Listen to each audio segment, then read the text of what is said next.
Hello. Let's talk about my mom. So, I saw my mom not last weekend, but the weekend before. This is for the people who have watched my videos about my mom being schizophrenic. So, update about her and her condition is, she's on medication, and she has to take it regularly. I wouldn't say like it helps necessarily, but it does keep things at bay. However, I can't really have conversations with her. When she lived with me, I could have conversations with her, not after she took her meds though.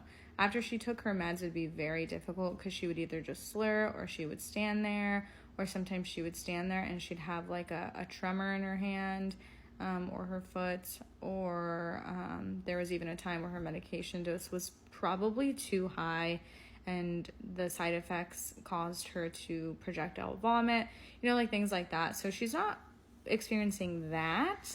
But her memory is not the best, I would say. She asked me how to use her shampoo and conditioner about 6 times. And it was like spaced apart that she asked me during the whole visit that I was there.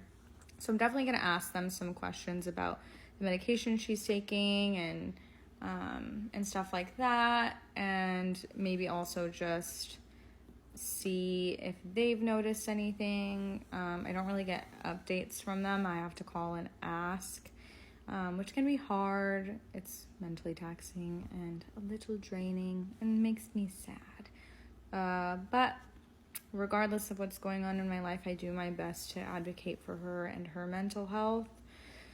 But yeah, so that's the update. And for anybody that is struggling and is trying to find their loved one help, don't give up on them. There's so many people who end up being homeless and coping with drugs. I know it's incredibly hard to care for someone that's just essentially deteriorating mentally or having outbursts, paranoid, you name it. But putting them in the proper care, even if you don't have the money, because we don't have the money, even if you have to do it through the county, it's very much worth it. So yeah, that's my update.